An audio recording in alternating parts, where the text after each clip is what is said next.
Sorry, Prabhu. All set. Okay. So,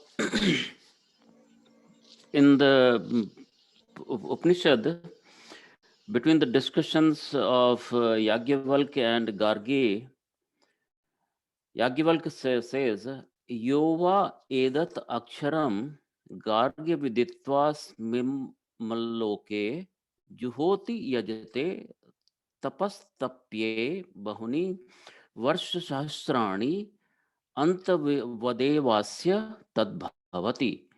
Yova etad aksharam gargya viditva smallokat preti sa kripanah. अथ य एतत् अक्षरं गार्गी विदित्वा स्मलालोकात् प्रेति स ब्राह्मणः. इसमें याज्ञवल्क्य ऋषि बोल रहे हैं कि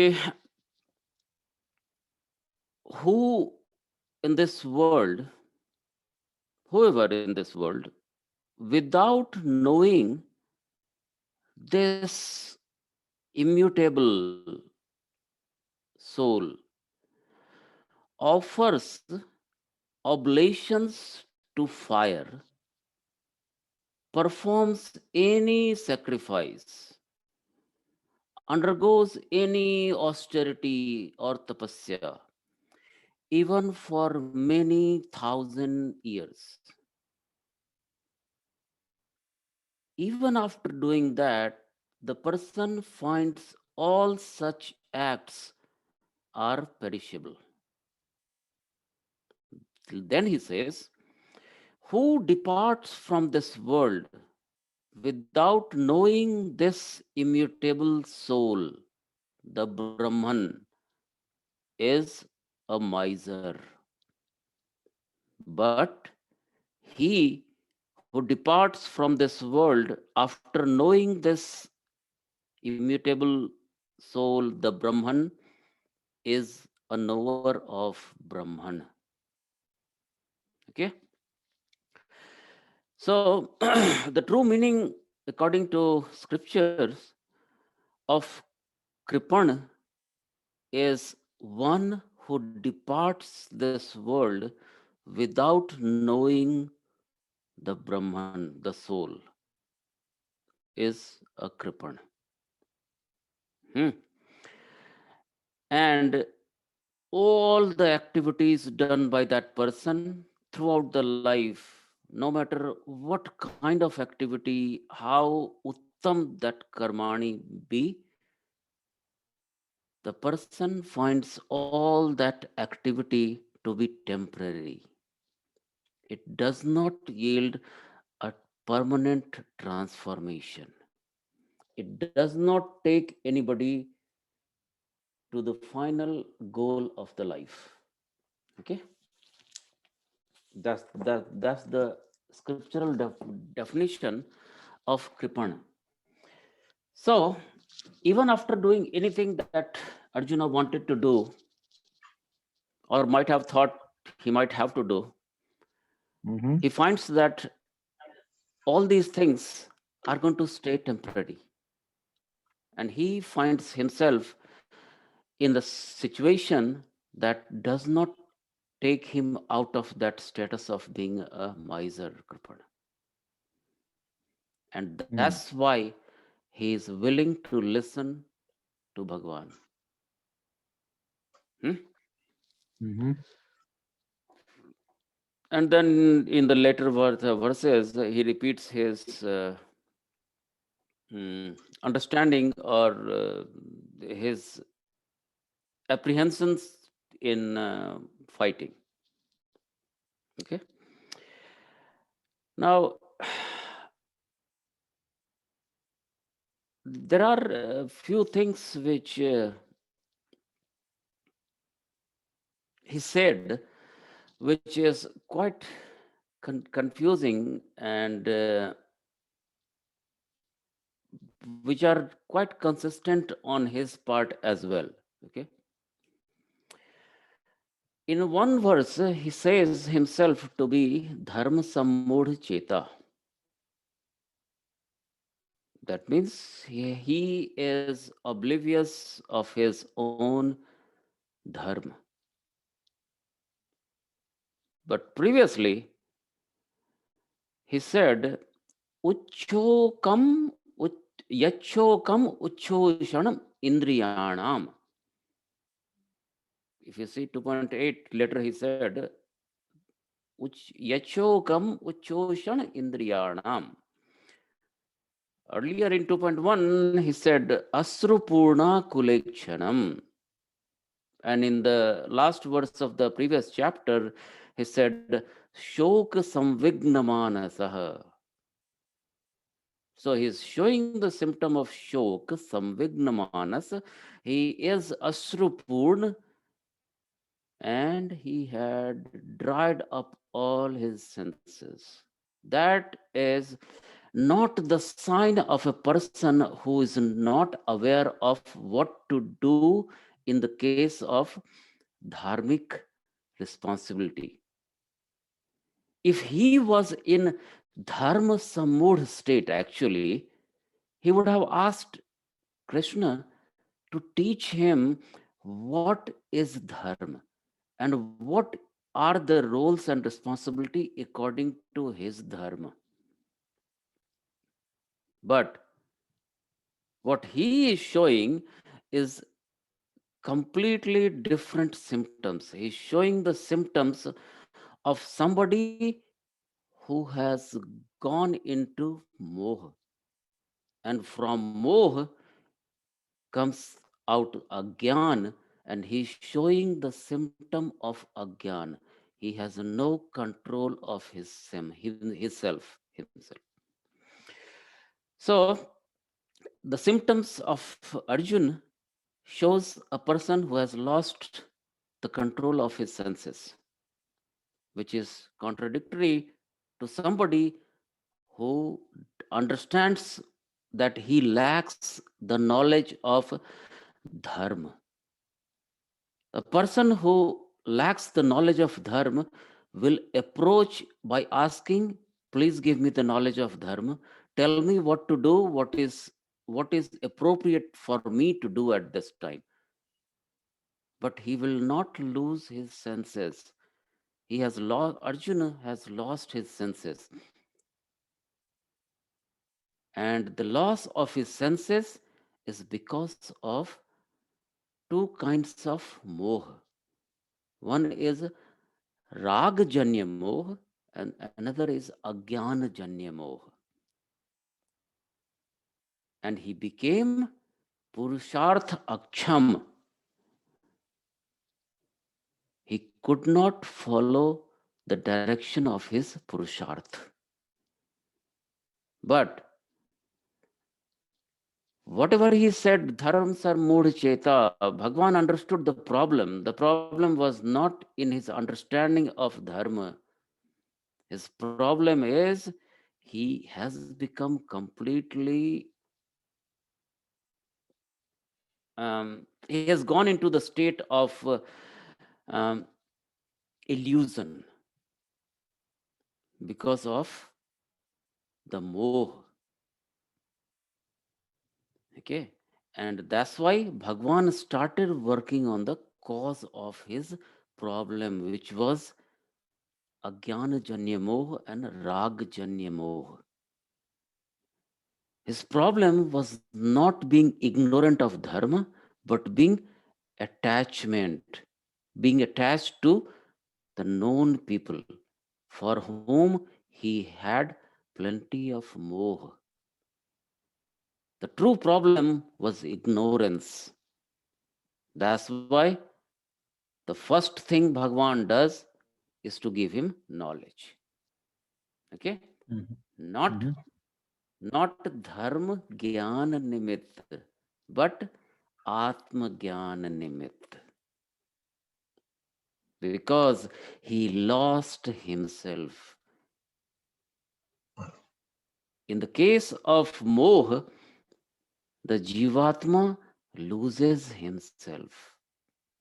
So Bhagwan gives him atma nimitta gyan, not dharma nimitta gyan. Okay? Because he already knew what dharma was. The problem Right. was he did not know himself. He lost himself, covered by the ignorance which is which was generated by the more he had for the people from the opposite parties.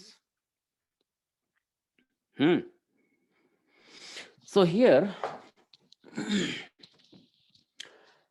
the Vishay that Bhagwan takes is Brahma Vidya or Atma Vidya. The Prayojan is Dukh Nibritti or Shok Nibritti. Adhikari is Shrey, as he said in 2.7. You remember that?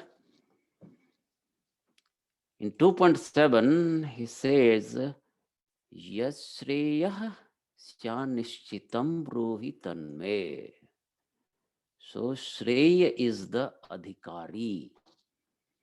And what is the Sambandh here? Sambandh is Pratipadya or Pratipadak. So we have all four things covered by this time for Bhagwan to give him knowledge. Knowledge has four parts: Vishay, Prayojan, Adhikari, and Sambandh. All four things are there with them now. Now Bhagwan will start speaking. Is this clear? Yes, Prabhu. Okay. Now,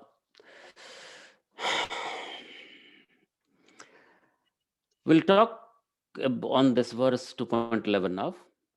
And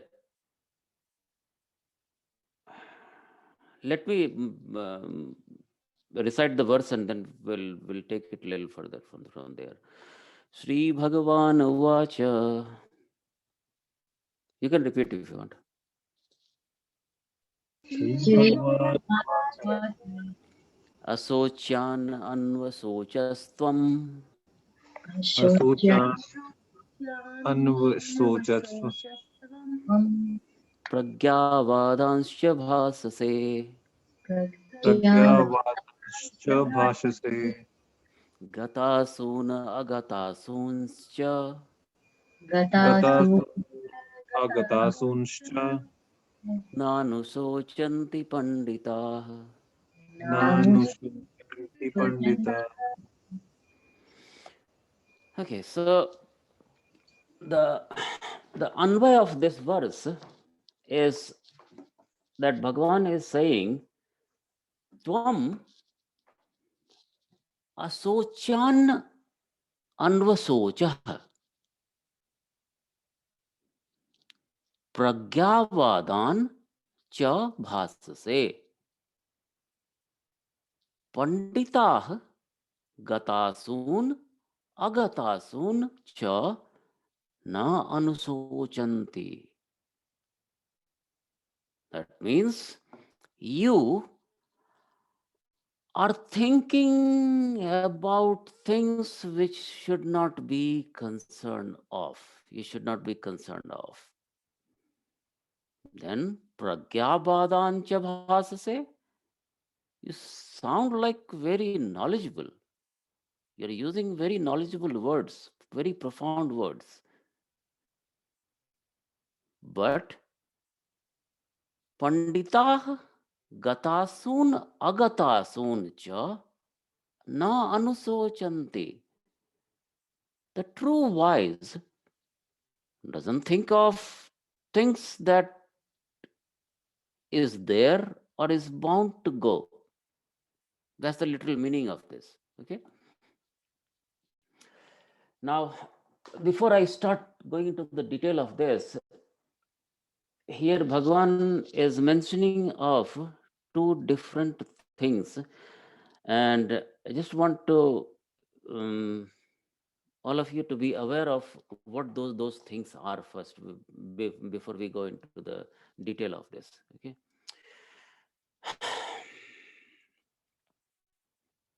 in general, majority of jiva thinks that he as human is having a spiritual experience. Is that clear, or should I repeat this sentence?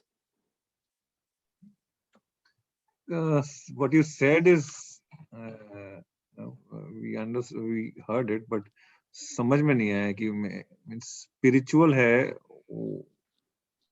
Why do we think so, or when do we think so? No, no, Means no, at no, least no, no, no. The jiva thinks he as a human being is having spiritual experience.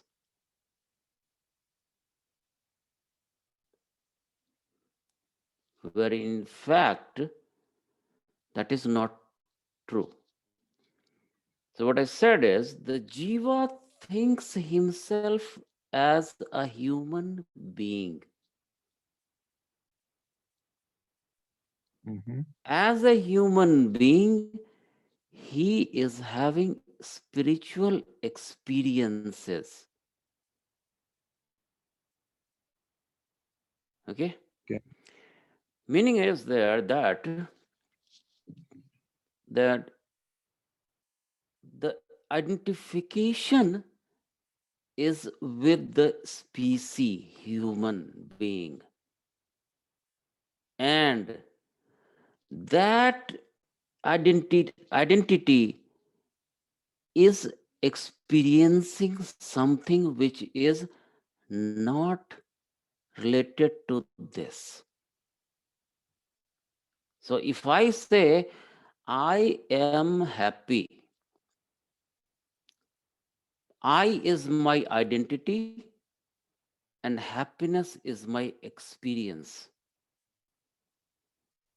The jiva thinks himself as a human being. The identity is the human being, and the experience is spiritual. Is this clear? Okay. Whereas the fact is, the jiva is a spiritual being having human experiences.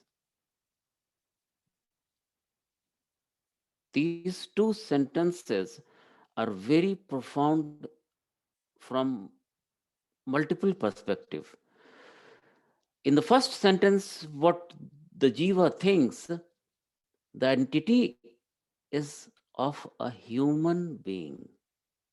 The fact is, the identity of a jiva is spiritual being. The second aspect is, the jiva thinks he is having spiritual experiences, whereas in actual, that spiritual being which the jiva is having human experiences. Now we'll talk a little bit more in detail what is being talked here. Experience is the manifestation of desire. Okay? When the desire manifests, the entity experiences. Okay? The desire is manifested, then the entity experiences that. So, I am happy. My desire to be in the state of bliss, when manifests by consuming something or being connected to some object feels like happiness to the jeev. So the jeev experiences happiness. So I become happy. So I say, I am happy. I want to be happy. That is the desire. And for that desire, this desire manifests using this human body. Using this human body. That means human body is the instrument which is responsible for the manifestation of that desire. Mm-hmm. Clear? Clear. Okay. So the human body is the instrument only responsible for manifestation of the desire. That's why if the same jiva, the spiritual being, takes the body of a tree, the tree, physical tree, becomes the instrument for the manifestation of the desire. And that physical tree has limitations as compared to the human body. For example, it cannot move. So, the desire to move cannot be manifested using the instrument of that physical tree. Clear? Mm-hmm. So, the jiva as spiritual being is the same depending on the instrument that it gets to manifest its desires varies, so the experiences vary. The Mm-hmm. tree cannot experience mobility. A human body can. Clear? Clear. So the experiencer is the jivatma, not the body. Correct? Correct. So we are talking about two different things here. One is the instrument, another is the identity. Clear? Mm-hmm. Instrument and identity. These Correct. two things are of subject matter in this verse. Okay? Mm-hmm. Now let me go back to the verse.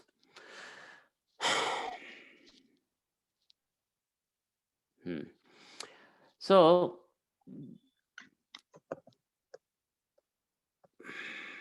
humans which has time and space as the reality, and the spirit which has reality beyond time and space. I think we talked about this in past, isn't it? Yes. Okay. So merging of entities is only possible when they share the same reality. I can merge sugar with water because they both share the same reality of time and space. At the same time, both of them are present. In the same space, both are present and can function. Correct? Mm-hmm. So, Yes, so Prabhu. if the reality is same, the entities can be merged. The Mm-hmm. reality of the body is limited in space and time. The reality of that spiritual being is beyond the scope of space and time. So what we can deduce is the body which has the reality in space and time, and the soul which has the reality beyond space and time, they do not share same reality, so they can never merge. Clear? Yes. Okay. keep this thought with you.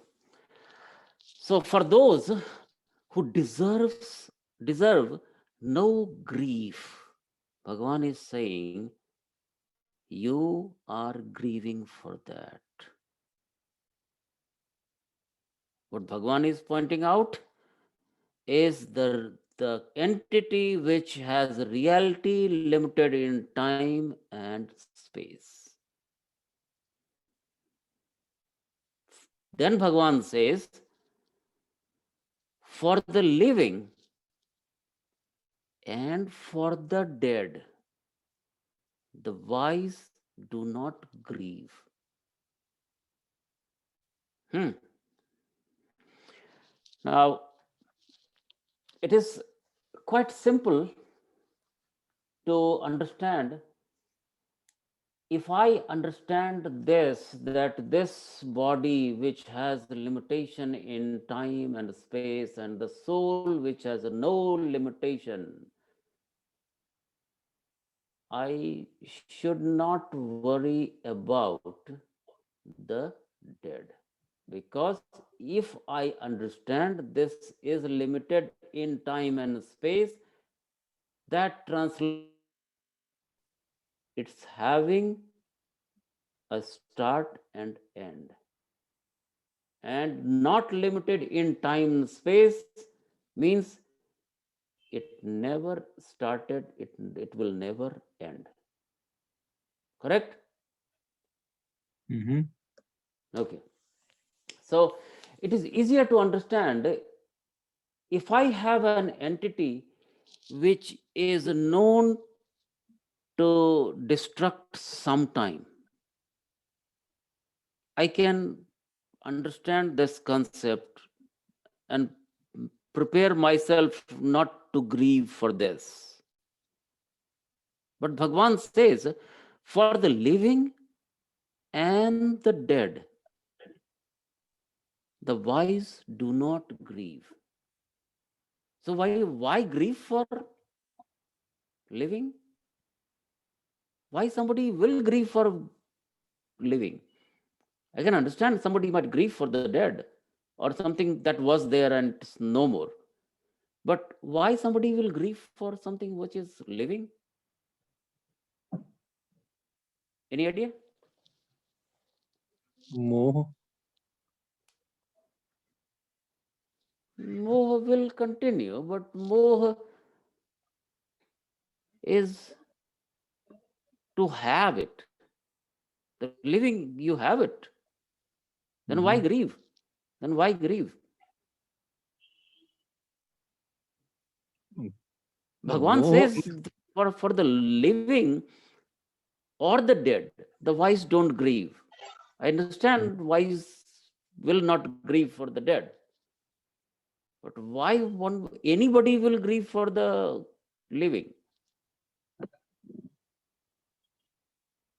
Maybe Huh? because the pleasure they derive by being with them or by सानिध्य जो कहते हैं. So why grieve? Why not enjoy? If you wanted हाँ, something, why don't you enjoy it? Why grieve? the fear to lose them probably. So Bhagwan says that the wise do living or the dead. Bhagwan is mentioning that what you think is the living is actually is not living. They are truly dead matters anyway. You understand when they stop moving and you call them dead. But what you call living are all dead matters anyway. So the wise don't grieve for which is made up of dead matters, whether living or dead. Is this clear? Yes, Prabhu. Okay. Any question on this? Otherwise, we'll move a little further. No questions, Prabhu. Alka? Okay. नहीं, अलका का भी नहीं Okay. है। हुआ था ना जब अभिमन्यु गया था, तो वो भी, उसको भी तो वो एंगर और वो फिर वो कौरवों के पास चला गया था उनको रात को ही मारने। That is true, but who said Arjuna was a wise person anyway?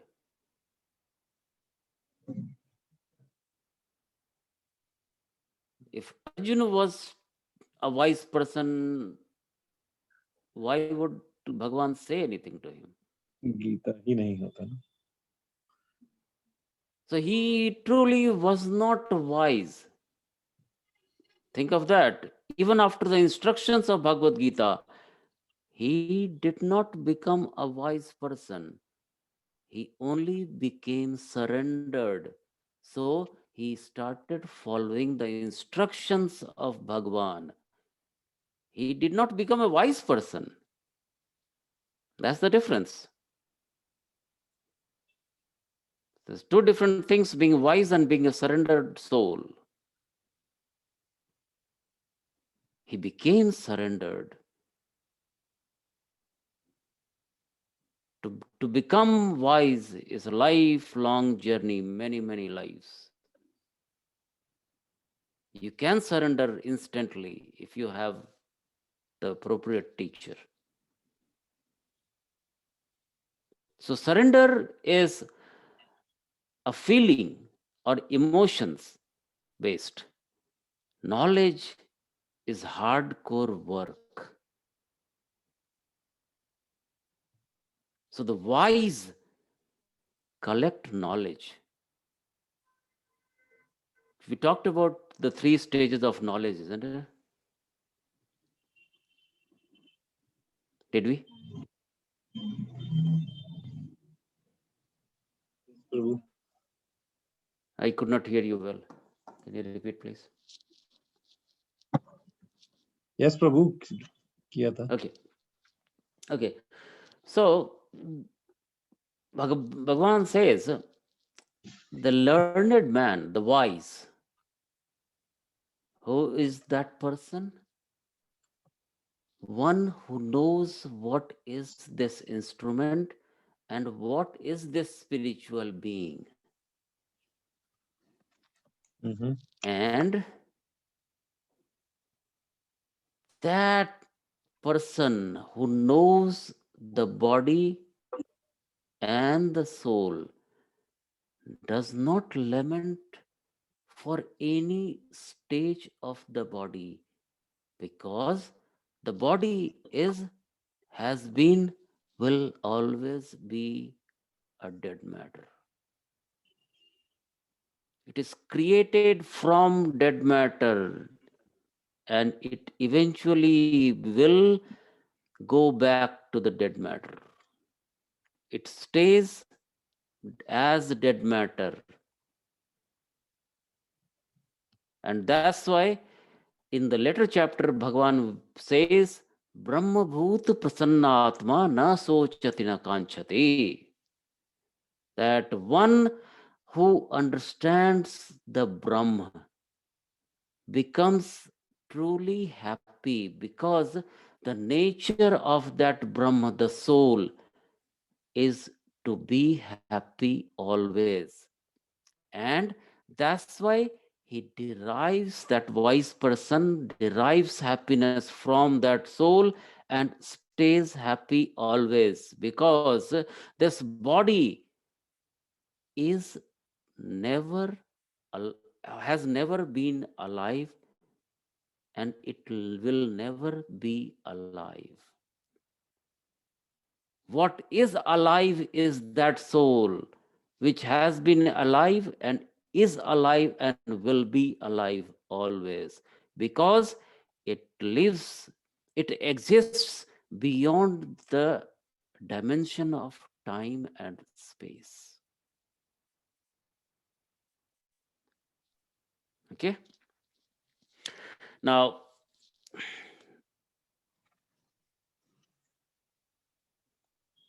Can I move? Go ahead. Yes, Prabhu.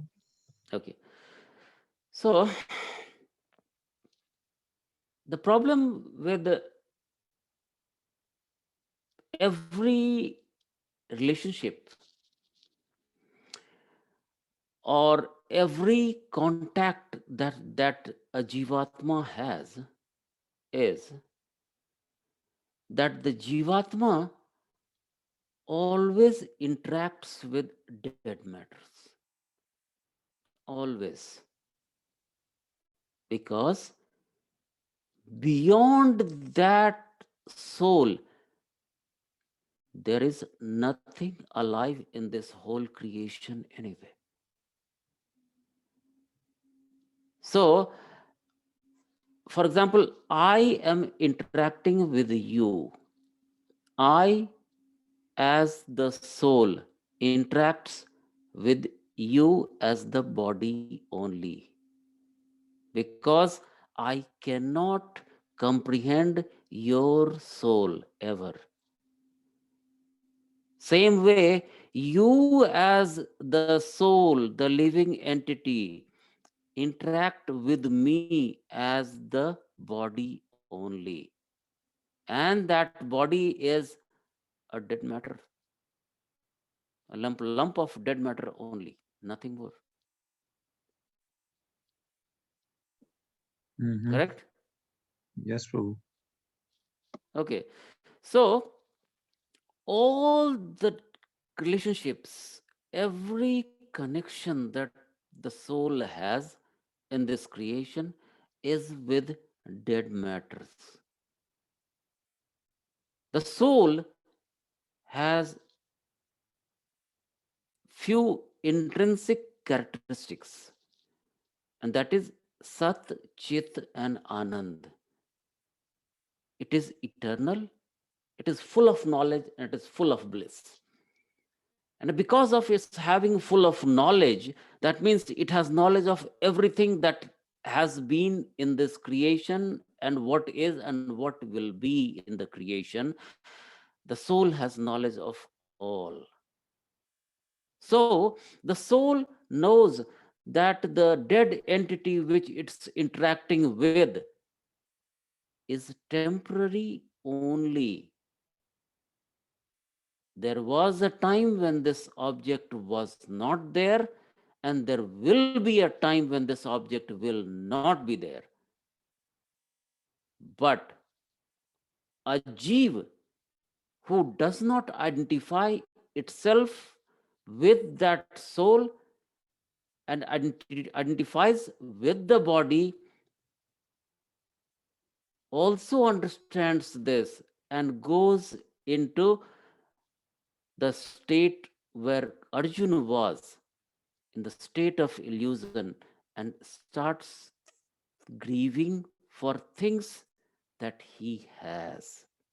That includes people around him. Because people are an object, dead matters only. No difference between people and a clay pot. No difference. So, Prabhu, who is grieving? Is it the soul or is it the body? Actually, None of them. If you can, do you want me to go into the detail of your question, or do you want me to continue this verse? I can do either of them.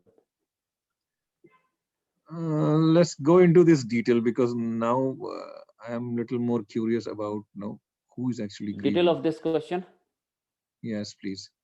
Okay. So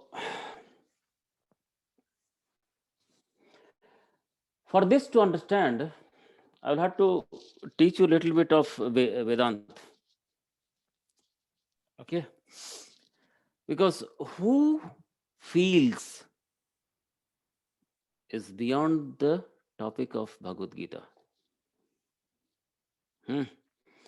Bhagwan gives some hint in this chapter, but Bhagwan does not go in the detail because his objective was not to teach Arjuna why, who grieves, but start from the level of Arjuna and elevate his status or state to the level that he starts identifying himself. He was already in the state of bad understanding. So Bhagwan is not trying to explain him who is feeling that. Now, I'll take up your question.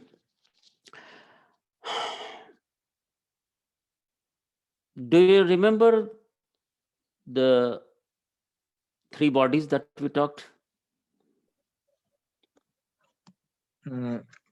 ये ज्ञानेंद्रिय वगैरह कह रहे हैं क्या? कारण शरीर, casual. कारण शरीर, subtle sharir and subtle body and mind and soul. Okay. Now,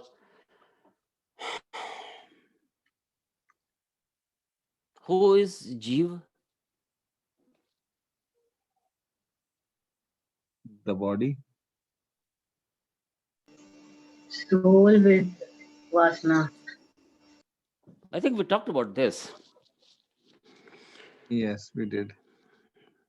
The consciousness of the soul, when it comes in contact with ignorance coming from Prakriti, the soul gets covered with ignorance, Mm-hmm. and that is called Jiva. Vasana, jeev. Okay? That ignorance comes from having many vasanas. Okay? So it's like the sugar is sweet or sweetness is in sugar. Same thing. Mm-hmm. Okay? So Jeev becomes itself because of having ignorance about itself, which comes because of having desires. Okay? Now, because of having desires and ignorance, all with the combination of all the impressions from many previous births, the soul is trapped in that causal body. Now, the causal body is trapped inside the subtle body. The subtle body is trapped inside the gross body. Okay? Now, in the subtle body, there are four components. What are those?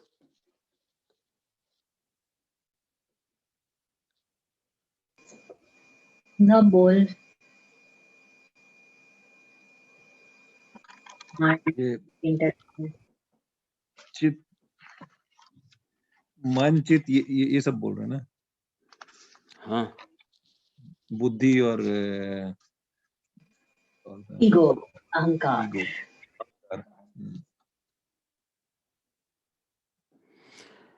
And you should try to visualize, contemplate on this more to change the thinking on day-to-day basis. Okay, so this subtle body has four components: mind, intelligence, ego, and chit. Now, we need to go a little bit more deep to understand these four components, okay, and how they function. Hmm? Now, all the three bodies, the gross body, the subtle body, the causal body, all three bodies are functioning because of what? Soul. They're functioning because of the consciousness that is emitted out of soul. So, The consciousness acts like an electricity to light the bulb, which these three are. Okay. Now, all three bodies, they are just instruments. The consciousness works as the electricity which activates all three instruments. Clear? yes, Prabhu. Now, these three instruments have their own set of sub instruments. So, for the subtle body, the sub instruments are the mind, intelligence, ego, and chit. Correct? Mm-hmm. Okay. Now, in as fast as possible, I'll explain you how this body works.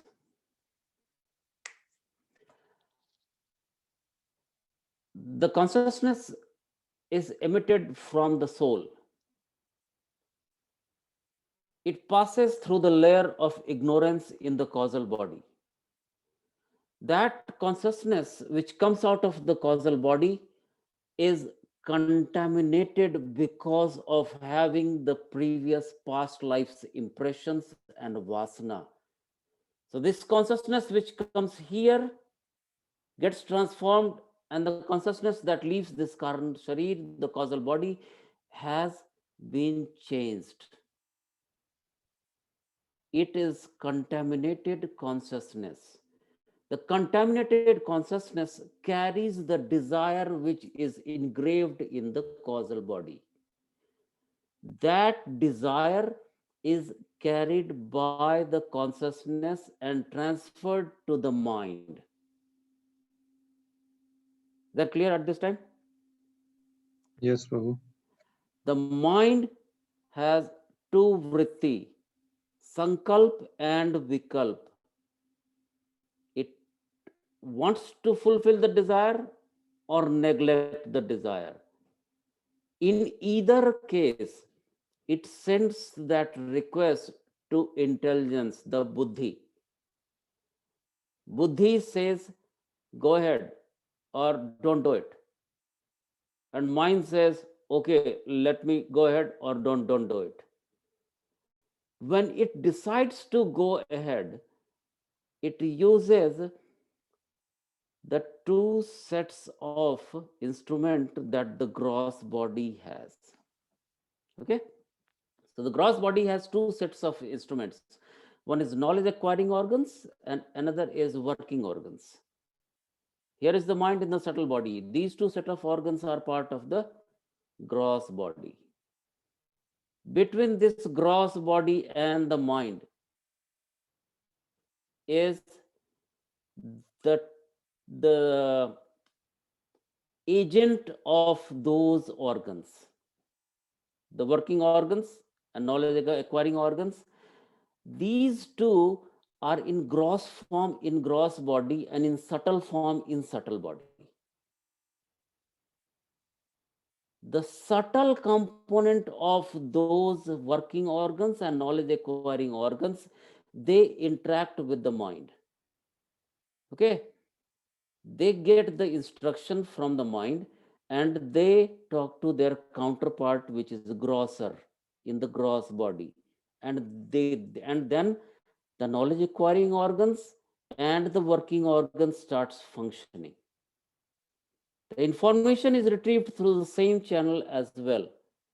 And then the mind knows the work is complete. What I wanted to achieve, I have achieved. Okay, this is uh, very simplified version of how this body works. Okay, Yes. now let's understand a little bit about this mind, what it is. So the mind works in many different capacities in different times. Okay, when it receives the consciousness, it acts as a reflecting medium. Okay, this mind, when it receives the consciousness, that contaminated consciousness, it acts as a reflecting medium. So the light comes here, reflects, and somewhere it converges to some place. The place where it converges is called ego. The mind then acts as the possessor, and it identifies this ego as itself and creates an identity.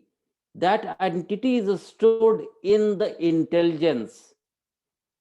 So, all the activity that is done by the intelligence is on the basis that this ego is me, because I have been confirmed by the mind who is the possessor of you.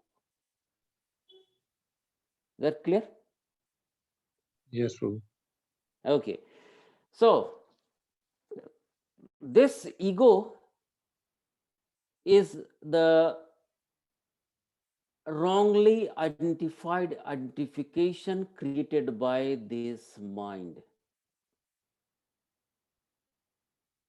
Now, this becomes the ask. This becomes the moh of this. This is like a father, this becomes like a crying child. The crying child, whatever it asks, the father tries to get him. Okay. Now, Yes. this ego, the crying child, is crying because it knows something about this intelligence. The mind tells him that I have intelligence, I have so much of information with me that I will keep you happy regardless. This one becomes puffed up. Okay, when it becomes puffed up, that means it expands. This intelligence feels happiness. When it shrinks, this intelligence feels distress. Stress. But but this intelligence cannot feel anything independently. So anything it feels because of the presence of mind in there. So the intelligence works as a vessel in which mind feels. But when the mind leaves this vessel, it does not feel anything, because when the mind works as a mind, it has only two vrittis: accept or reject, Correct. sankalp or vikalp. The moment it gets into the vessel of intelligence, it starts to feel. But all these feelings are enabled by the presence of this ego. So now you know who feels. Got it. This is the shortest that I can tell you. If you, we'll have to go Oh, in many classes to understand the deep concept of this. thank you. This is to begin with, this was quite a nice concept. Okay. So, where were we? Forgot that. Oh, okay. So I was talking about Bhagavan says the wise who truly understands this instrument which is called the body and the soul, which is the user of this instrument. Soul is the user of this instrument. This instrument is a dead matter. When the soul uses this dead matter behaves like living, but it's not living because the experience or the state of being alive of this body is based on the substratum of soul. Is this clear? Yes, Prabhu. Okay. So that wise person who sees this as it is, being alive when it has the substratum called soul, being dead when the substratum is removed. But as itself, it has always been dead. Be dead. It is dead. The screwdriver sitting on the table does not screw anything until a person uses the screwdriver. Screwdriver has been dead, it is dead, will be dead forever. Clear? Yes, Prabhu. Okay. Now, that is the concept of a wise person who sees this dead as truly being dead. And when it works like or is seen as alive, it's because of the substratum which gives itself the existence. Because existence is the intrinsic property of this soul. The soul lends existence to this body, then the body exists. Mm-hmm. The soul lends life to the body, so the body lives.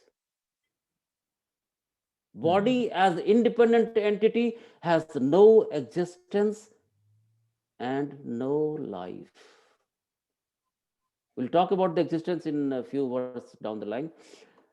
Remind me if we, that time when we come to the Will. existence, but Yes.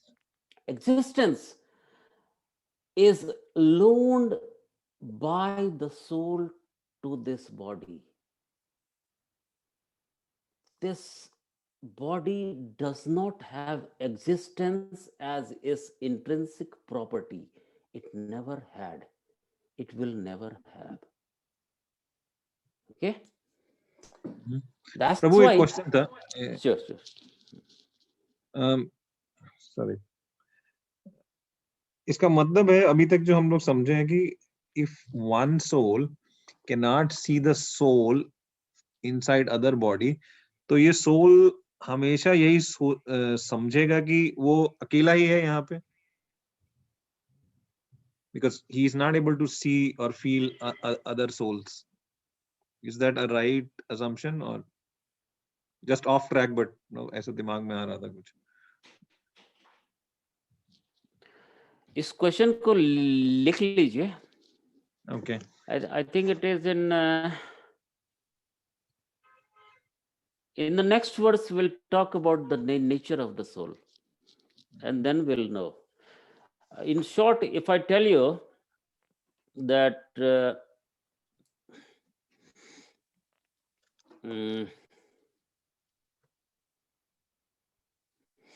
the ocean, every drop of water in the ocean, okay, every drop of water in that ocean, does that see other drop of water as ocean or as itself? I'll Don't ask know. one differently. You see two waves in the ocean. Okay. One wave is smaller and the other wave is bigger. The smaller wave looks at the bigger waves and says, oh my God, this big wave is humongous, is ginormous. I'm so small in front of this. Then the bigger wave says, you know what? I'm going to the shore and there I'm going to crash. And so are you. You're going to reach to the shore as well and crash. After that, I am not me. You are not you. As waves, we are not ourselves. But who we are? I am that ocean. You are that ocean. So, one wave is not truly a wave. The other wave is no different than that wave.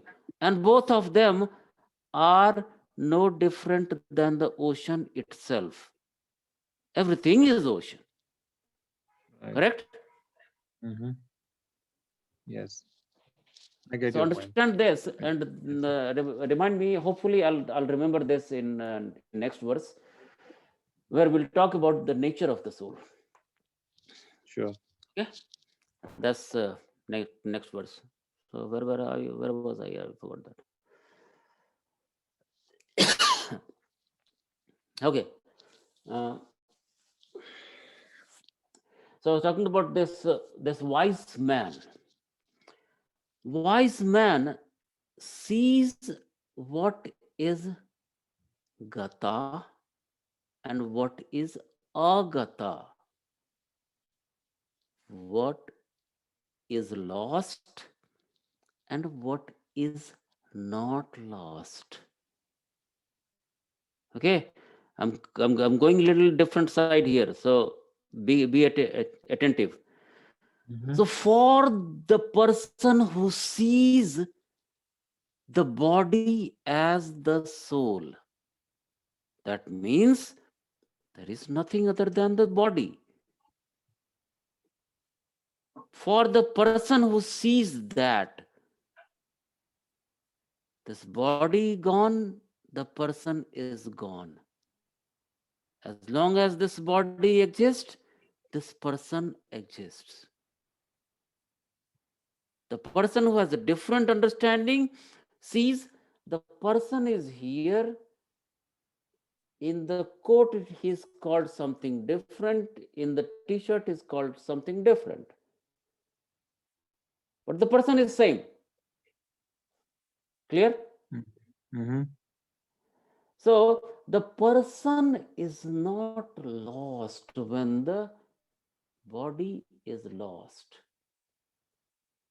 And who is that person? That person is the soul. Right. Okay. So the wise sees that way.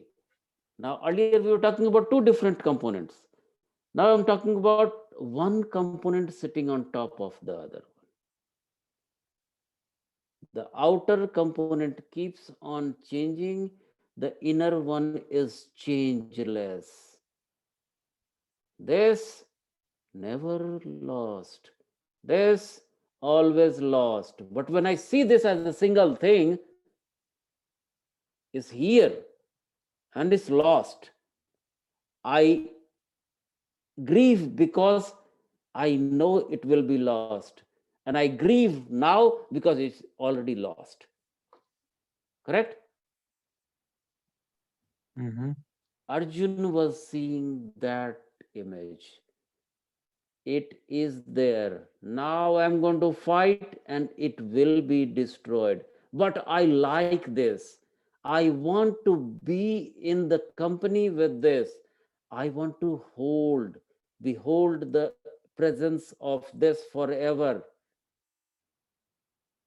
But I must destroy this.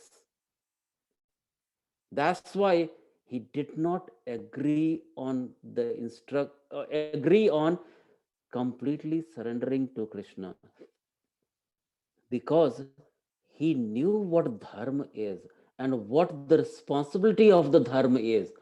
What he did not know is this dynamics is making him completely incapable of doing his dharma, which he knows what to do. So the role of Bhagwan Krishna was to prepare him to do his dharmic responsibility, not to teach him what the dharmic responsibility is. Clear? Clear. Okay. So that is Gata and Agata. Now, in the practical aspect of this, the cause of grief in every jivatma is absence of object or person, or is there something else which is the cause of the grief? What is the cause of the grief? What do you say? Think about it. Let me go get some water. I'll be back. Okay.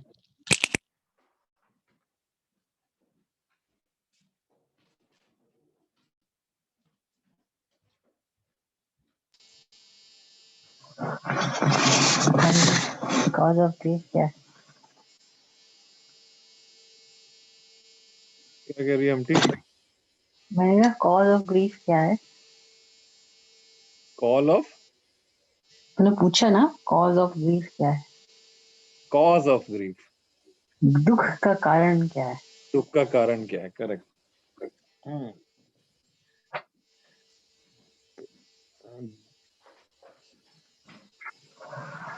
का कारण वही उसका मोह है कि अभी वो है, वो उसको लूज नहीं करना चाहता है, वो हमेशा उसके साथ रहना चाहता है। दुख का कारण है कि शरीर से अपनी पहचान बना बॉडी रहा को है। देख रहा है। हाँ, वो बॉडी को देख रहा है। वो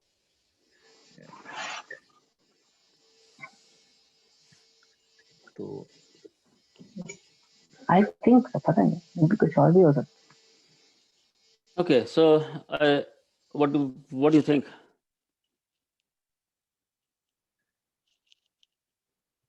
ये कि he is seeing the gross body and वो उसी मोह में जो है, he does not want to lose them, because if he fights he is going to kill them, destroy them, and he will and they all will be lost.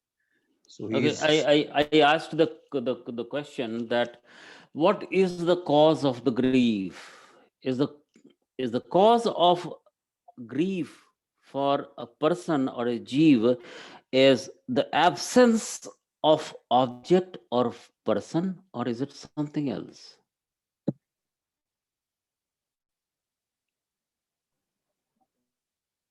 Okay, I'll tell you. The absence of person or object is never the cause of grief for anybody ever. What is the cause of the grief is the I want, desire, or the inspiration of the sambandh, the relationship with that object and the person. In other terms, the inspiration or the feeling that I derive from being associated with the person or the object, that gives me the feeling of distress. Okay, now think of that. What is happening here? Here, the presence or absence of thing is not the cause. Mhm. Is the presence or absence of the feeling which is the cause of the grief. In the later verses, Bhagwan will confirm this to Arjun. That is not the object that is the cause of your heat and cold.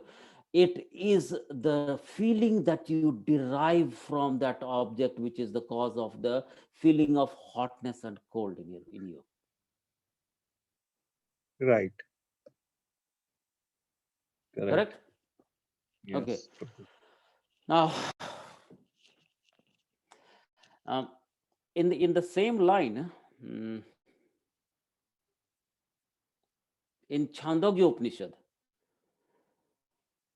Narad Muni was talking to Sanat Kumar, and Narad Muni went to Sanat Kumar and asked him, "Can you teach me something?"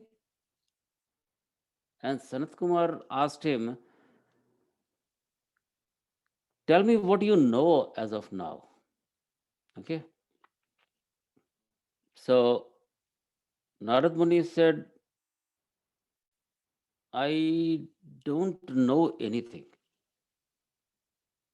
And Sanat Kumar said, "I was told that you have many kinds of Vidya, 32 kinds of Vidya." Narad Muni said, "Yeah, I do have, but I still am in the state of shok." Okay.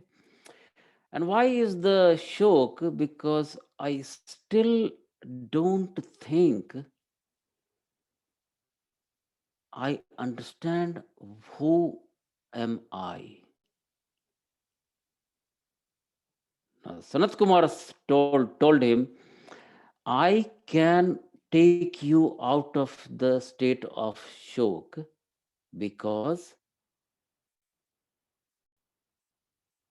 the knowledge of the self, if you are situated in that state, you will never have shok ever, because the mere presence of that relationship, when realized, relieves that jiva from all kinds of distress." And he says, "Tarati shokam atmavit." The moment you become atmavit, it will float you out of the river of shok. You will never be drowned in the river of shok ever. That's why Bhagwan started to give the knowledge of Atma, the soul, to Arjun, because he was deep in the state of shok. He was drowning in the river of shok. Okay? Clear? Yes, Prabhu. Okay. Now, if everything looks okay or sounds okay at this time, let me know if it is. Any question, comment, concern, then I will take different direction from here. No question from my side. No. Question, comment, concern, anything? नहीं 2-3 question था वो मैं पूछ ही लिया है तो comment भी कर सकते हैं आप अपना रियलाइजेशन भी शेयर कर सकते हैं, it doesn't hurt.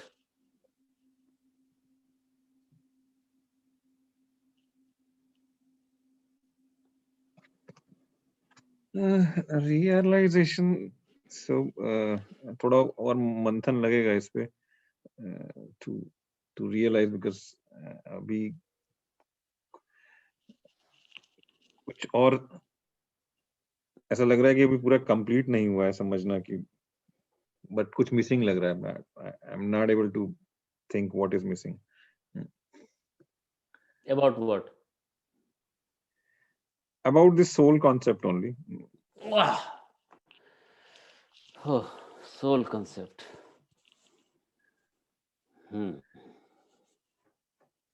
So probably over time when we go through this, so I may know what exactly I was looking for. Okay. So just to tell you, the person who knows who the Brahma is or the soul is, okay, who knows that, knows nothing. The person who knows that he knows nothing about the soul knows everything.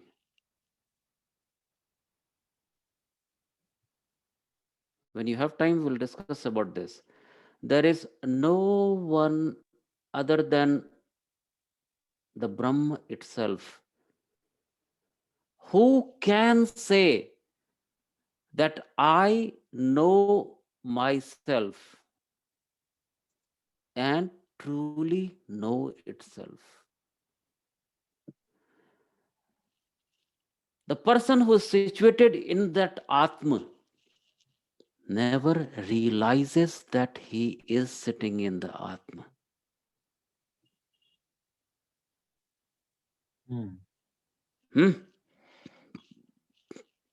Because knowing Brahma, knowing that soul is not possible. Nobody can know it. It is unknowable. But everybody can experience it. We are looking for that experience, not the knowledge of that. Okay? It cannot be known, it cannot be attained, it can only be experienced.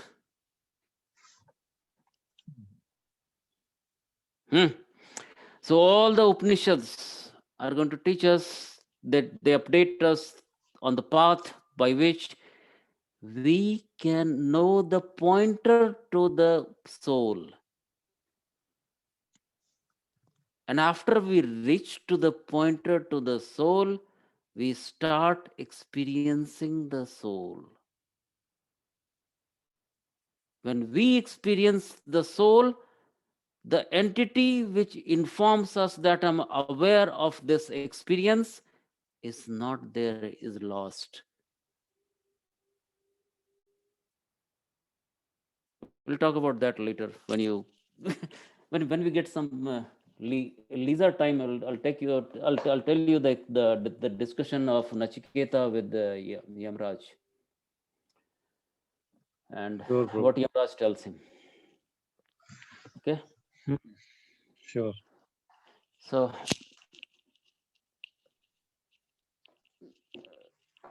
know that you cannot know it. Okay. That's some relief, but Know that you cannot know it, but connect. you can always experience it. You do always experience it. We'll talk about that in later verses is coming. Bhagavan says about that. Bhagavan says is always with you and it is so far, so far, so far. Okay. He'll use the sentence of paradox to point to the soul. Because soul cannot be known, soul cannot be seen, soul can only be experienced.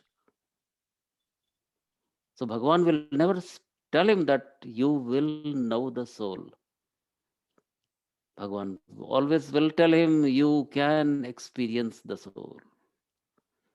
You can be situated in the heat, but you can never see the heat. You can always experience heat.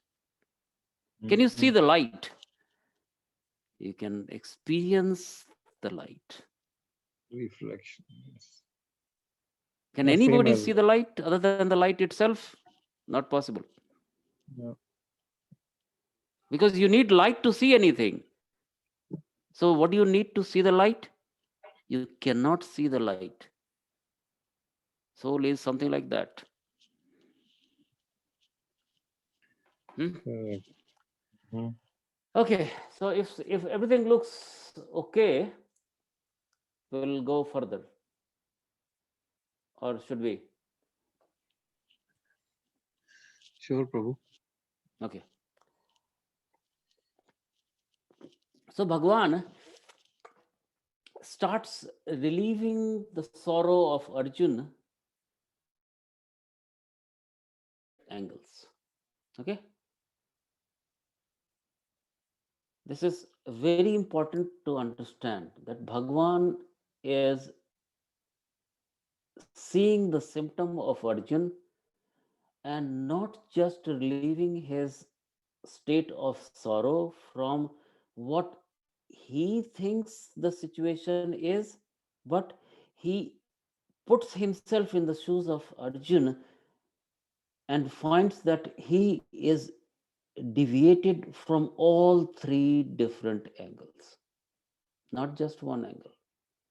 So Bhagwan will first start explaining him about the spiritual side of his sorrow. Then Bhagwan will explain him about his worldly aspects of his sorrow. And at last, Bhagwan will talk about the religious side of his sorrow. Correct? Spiritual, worldly, and spiritual, worldly, and religious. Correct? Correct. Now, understand these three perspectives are different. Worldly, spiritual, and religious.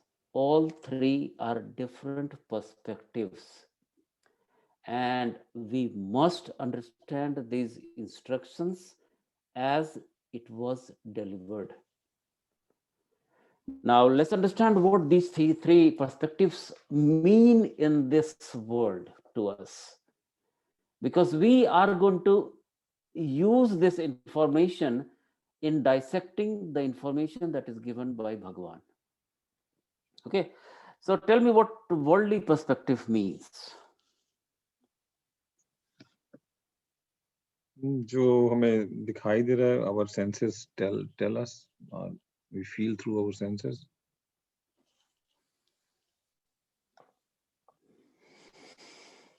Okay, so worldly aspects covers our awareness derived through the five knowledge acquiring organs only. Clear? That is called the worldly perspective.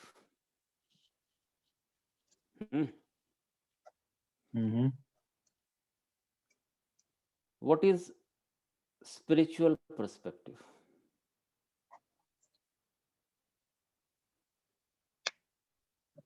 Or if that is difficult, you can say what is religious perspective?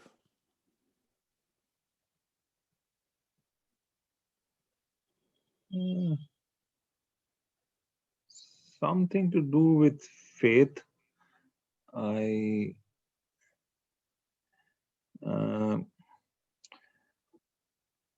So Okay, I'll tell you, you're going in different direction. So let me bring you back. This word, the two word religion and spirituality. Okay, understand their context in the terms of scriptures. Okay, religion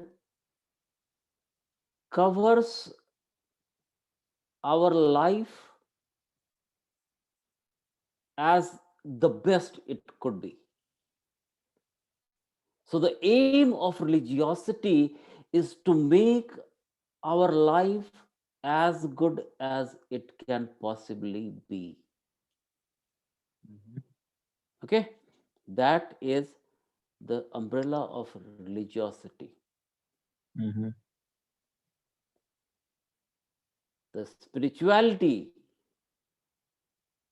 covers the area which helps us transcend the bubble of life completely. Is this clear? नहीं And uncle दोबारा बोलो तो ये बोलो religiosity covers the area of having a life as good as it can possibly be. The spirituality explores or covers the area which is beyond the scope of life completely. It transcends life. The aim of spirituality is to transcend to the state of life. Okay? Because life, as we talk of,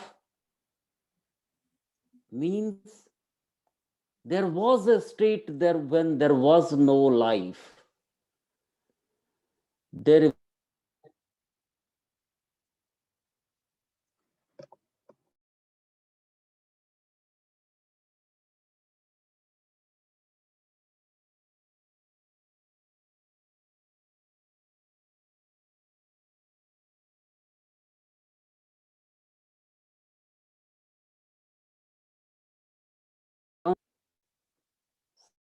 since there is life, there will be death, and since there is death, there will be life. And this makes the complete umbrella of the religiosity. Religiosity wants to make this cycle of birth and death as peaceful, as meaningful as it could be, but always living in that bubble. Spirituality forces us to exit out of this bubble of life and death completely. There is no more birth and there is no more death. And the life is in between that. Is it clear?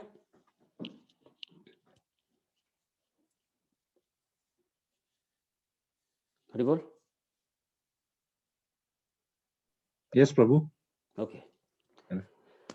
Okay, so Bhagwan will start discussing from the spiritual side to the religious side to the worldly side. Okay, so first he will say what the spiritual side of the entire equation means to the Jivatma. And even after understanding or hearing the spiritual side of it, when it does not make sense to person like Arjun, Bhagwan starts discussing what is the worldly aspects. Then slowly Bhagwan transcends into that religious side of it.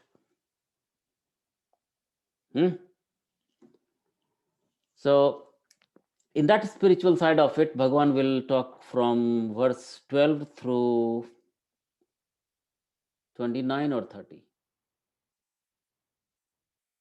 Okay, and that we should start next time probably. Okay. If there is any question, comment, concern, let's discuss it.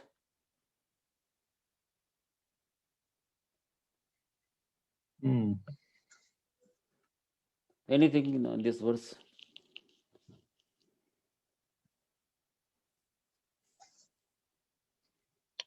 जो question था हम पूछ ही लिए थे, so अभी तो कुछ नहीं. How do we get knowledge? Find out how we. How do we get knowledge? Okay. That means what are the sources of knowledge? What happens after knowledge? And what happens if we don't get the knowledge? Read as much as you can. Share it with me next time. ठीक है. This is not directly related to this verse or the few verses that we are going to talk about, but understanding this will help to understand things. Because if we understand what are we going to study is helpful, but if we understand how we study is more helpful. Because if we don't know how to study, we cannot study anything. And the science of knowledge is going to help us know the knowledge. Yep. Bhagwan is going to give him the knowledge of the self. And Bhagwan will use many different forms or the sources of knowledge. Okay? He'll use different kinds of sources. And if we are aware of that, it will help us understand the knowledge. So get as much as you can, and we'll discuss.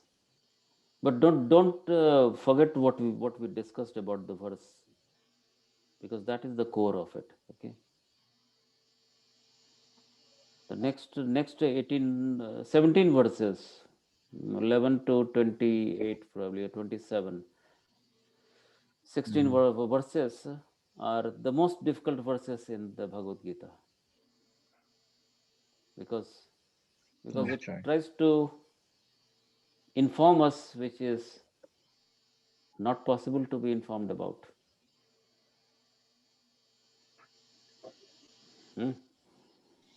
So Sure. if it is not possible to know, how to know it? If it is not possible to express anything about this, then how do we express it? If it is not possible to talk about something, how do we talk about that? And if I cannot express, if I cannot talk, how do we know about that? And Bhagavan will tell at the end, this is not possible to know it, not possible to talk about it, not possible to hear about it. But still, he starts by giving this information. That's when we'll talk about the language of paradox used by Bhagavan in Bhagavad Gita. And mainly pertains to the self, the soul, the Atman. Okay? Correct? Correct, Prabhu. Oh well, let's meet next time. Hopefully same time.